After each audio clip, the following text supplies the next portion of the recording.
vient tous de l'univers du quatuor. Et en ayant fait partie du quatuor Renoir, Hélène et moi, et Fabrice qui était dans le quatuor Debussy, donc on s'est rencontrés pour faire du trio à cordes. C'est quand même pas anodin. Le répertoire est un peu différent, bien sûr. Il est beaucoup plus réduit. Ça, c'est le côté. Le côté en même temps, c'est intéressant parce que c'est une très belle découverte. On va découvrir donc ces compositeurs qu'on a joués en quatuor à travers le trio aussi. On a la chance de faire partie des grands orchestres et donc on connaît ces compositeurs aussi à travers les orchestres. Donc c'est pour un musicien, c'est tout simplement le bonheur de connaître un compositeur à travers presque toutes ces œuvres qu'on peut interpréter à travers la musique de chambre et l'orchestre. Et comme soliste, puisqu'on de temps en temps on joue aussi un soliste, chacun de son côté, différentes œuvres. Donc voilà, on aborde le trio à cordes qui est pour moi donc une quintessence de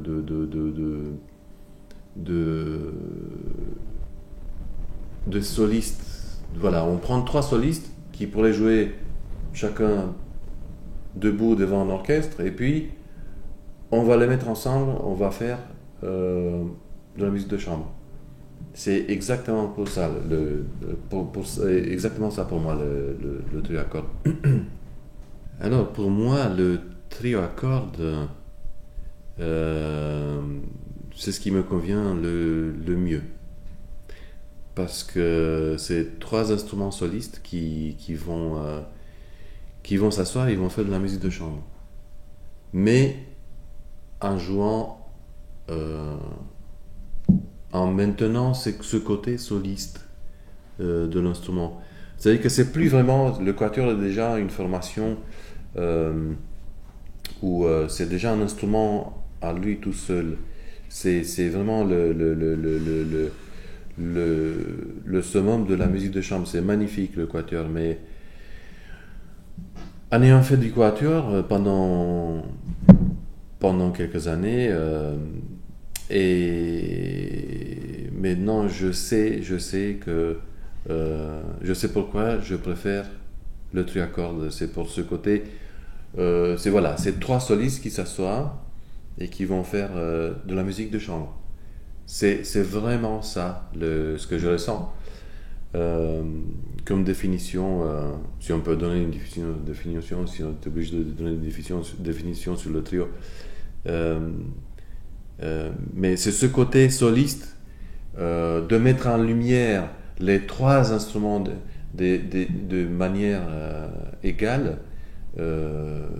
Ça me plaît beaucoup. J'aime bien faire résonner l'alto ou le violoncelle ou le violon en égale mesure. Moi, je suis fier de faire partie de cet ensemble que Charles Frey a créé, donc, et il a donné autant de créations. Je ne connais pas d'autres personnes, il y en a sûrement, mais moi je ne connais pas, qui ont stimulé à ce point-là la création en France. Charles Frey, c'est le créateur du trio à cordes de Paris. Il l'a créé en 1966 et avec Davia Bender. À l'époque, c'était à alto, que je connais très bien aussi, qui était altiste à l'Orchestre de Paris. Charles Frey était à l'Orchestre national de France. Voilà, je me souviens de Davia aussi. C'est devenu des amis très chers. C'est comme ma famille. C'est vraiment pour moi, j'espère pour eux aussi. C'est quelqu'un qui a stimulé la création autour de soi. Avec un travail rigoureux. Je me souviens le matin ici dans cette pièce, je peux vous dire pour la petite anecdote que on travaillait des œuvres qui requiert un investissement corporel et sonore d'une telle force. Je pense à Hallel de Cana de Chizy en particulier, et puis Félix Ibarrondo. Il y a quelques œuvres comme ça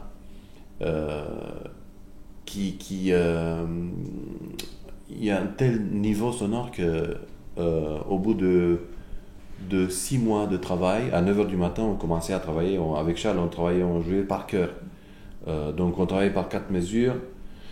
Bien, on l'apprenait presque par cœur. Pour pouvoir donner quelque chose au public, il faut l'assimiler au maximum. Il faut la connaître par cœur, l'œuvre, afin de la donner dans toute sa splendeur et dans toutes ses qualités. Après, l'histoire décantera si l'œuvre était bien ou pas, et si elle était inspirée ou pas. Mais nous, on se doit d'être au maximum de nos possibilités. Et on répétait tellement des passages qui... à propos de médecine, les voisins étaient médecins. Ils ont déménagé au bout de 6 mois. Et non, on travaillait, ça sonnait, on a dit un orchestre. Il y a certaines œuvres, on joue à 3, mais on est 6, 7, 8, quoi. Il y a un tel niveau sonore, un tel investissement, et tu peux pas faire semblant. Il y a des œuvres qui c'est écrit de telle manière que de toute façon, sur scène, on ne peut pas faire semblant. Et là, je vais devenir sérieux et dire quelque chose que un de mes profs m'a toujours dit: sur scène et devant la mort, on ne peut pas mentir. Et c'est vrai que les planches, tu le sais aussi bien que moi. Là, bon. Il avait mis ce côté devant la mort pour donner du poids, peut-être. En effet. Mais c'est vrai que c'est un très bon métier.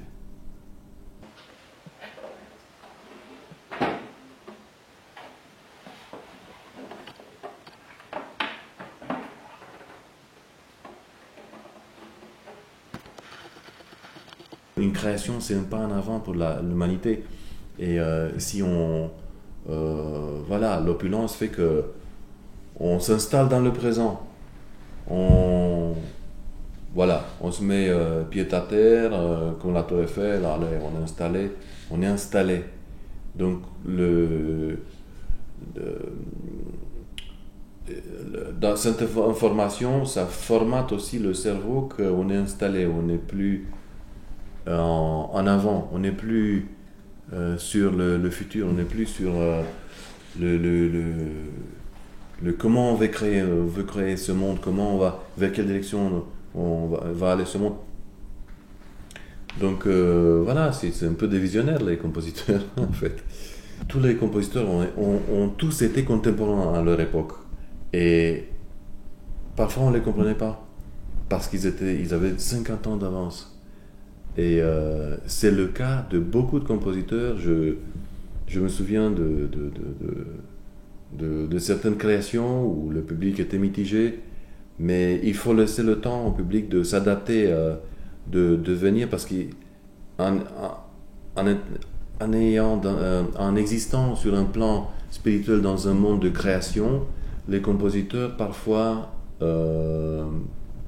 c'est pas qu'ils perdent la réalité, mais ils ont beaucoup d'avance, et nous on avance petit à petit vers eux, et puis un jour on se rend compte, ah oui, mais il avait raison dans ce qu'il a dit dans sa musique.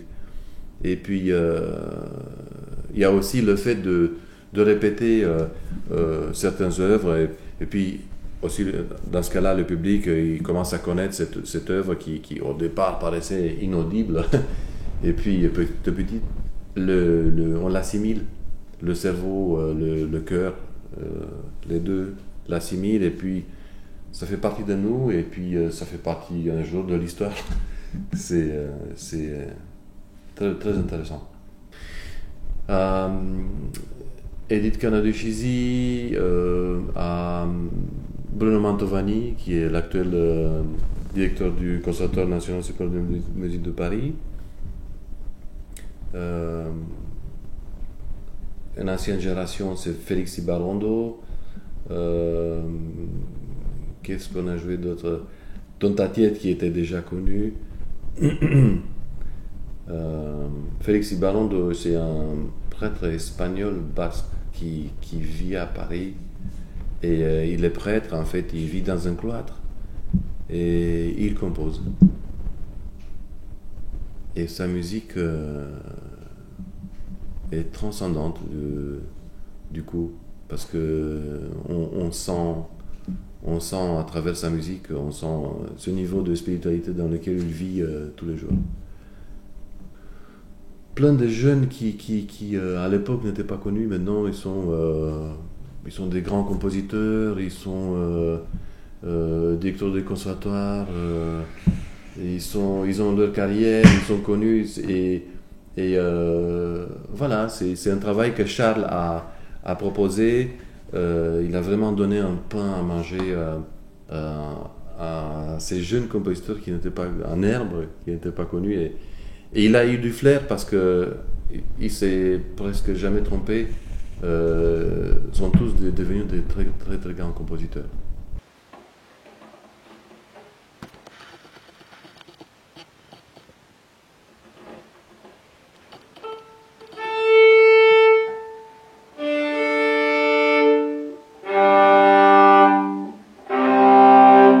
Mais comme je disais, à chaque époque, le compositeur étant en avance, il y a certaines œuvres qui choquent la première fois. Les gens sont scotchés aux chaises. J'ai vu des têtes parfois dans le. Ils reçoivent plein le visage, plein les oreilles. C'est violent parfois. Et parfois c'est d'une douceur incroyable. Donc, qu'il y a un contraste. Et parfois, ce contraste, justement, ça les. Donc, voilà, il faut écouter plusieurs fois. Mais il faut laisser refroidir, comme on dit. Il faut laisser se décanter. Il y a un temps, le cerveau, il y a deux hémisphères, il faut faire les connexions. Enfin bon, il faut un temps d'assimilation. Il n'est pas si rapide que ça. Parfois, il est super rapide. C'est un modem extraordinaire. C'est un outil phénoménal. On l'utilise, il paraît, à 10% de ses capacités. Mais dans notre époque, en fonction de d'où on vient et on va, en fait, de l'histoire de l'humanité, par rapport à nous, là, à ce moment, en 2015, on n'est pas très. On ne peut pas assimiler. Un cerveau normalement conçu, il ne peut pas assimiler une œuvre difficile du premier coup, sauf les cerveaux qui sont éduqués pour ça. Donc, les musiciens, oui. Les musiciens, ils comprennent. Aussi, ça leur plaît ou ça leur plaît pas. Mais donc, si on est dans le métier, voilà, c'est tout de suite. Sinon, le public, même si c'est un public mélomane, parfois il faut venir au deuxième concert, troisième, et puis nous aussi on évolue notre manière de jouer, ou d'autres formations qui jouent différemment. Et là, il y a une meilleure compréhension. C'est comme un diamant avec plusieurs facettes, nouvelle œuvre. On voit le premier jour, on voit une facette. On polit bien, on voit très bien cette facette, mais pour voir l'entité, tout le diamant en entier, parfois il faut vraiment voir plusieurs fois le concert pour voir toutes les facettes du diamant. C'est comme du yoga. Faire de la musique, tu fais une gamme, tu as fait une heure de gamme, c'est une heure de yoga. Tu le sais aussi bien que moi. Donc, c'est un voyage intérieur. Surtout dans une. Nous, l'humanité, on est en mode expansion là. Et tout est construit sur l'expansion. Par exemple, le moteur d'une voiture, c'est basé sur l'explosion contrôlée dans un. Voilà. Mais tout est basé sur l'expansion-explosion, tout vers l'extérieur. Il serait temps qu'on revienne vers l'intérieur et qu'on explore vers l'intérieur, vers inside, plutôt que d'accord, on a envahi la Terre, on a tout peuplé, ce que nos ancêtres ils nous ont dit, on va aller dans l'espace, mais on va dans le macro, mais dans le micro, cosme, on oublie d'y aller pour garder l'équilibre. Donc voilà, une heure de gamme, c'est une heure de yoga. Et après, on fait du yoga en musique de chambre avec les autres. Donc c'est ça qui est formidable. Chacun a fait son yoga de son côté, et puis on vient transmettre les énergies et envoyer ça en synergie pour voir ce que ça donne. C'est super intéressant. Comment tout le monde devrait savoir, tout le monde devrait faire de la musique pour, pour comprendre ça. Une fois qu'on a touché à ça, je veux dire, le reste n'est que accessoire. Voilà. C'est les ancêtres qui disaient, les professeurs que j'ai eus, tu sais, les gens, ils viennent avec plein de problèmes. Il faut parfois, de là où je viens, ils venaient au concert l'estomac vide. Il n'y avait pas grand-chose à manger en Roumanie à l'époque de Ceausescu. Et il faut leur donner quelque chose. Et il faut qu'ils oublient leurs problèmes, il faut qu'ils oublient qu'ils aient faim. Et il faut leur donner, il faut jouer chaque fois comme si c'était ton dernier concert. Donc, si tu fais ça vraiment, les gens y reçoivent. Ça plaît ou ça plaît pas, ça, après, c'est une question de goût, de couleur.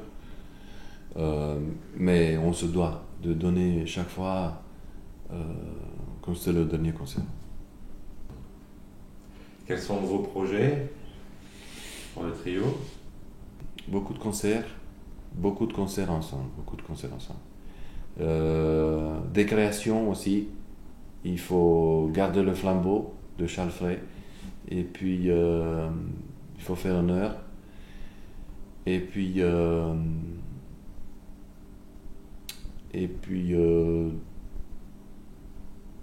pourquoi ne pas jouer avec le piano, avec flûte aussi, pas seulement en trio, un peu à géométrie variable, en fonction de salles, des envies qu'on a de jouer avec certains musiciens. Peut-être du jazz aussi, peut-être, si tu nous invites. Et avec plaisir. Ça nous plairait. Moi aussi.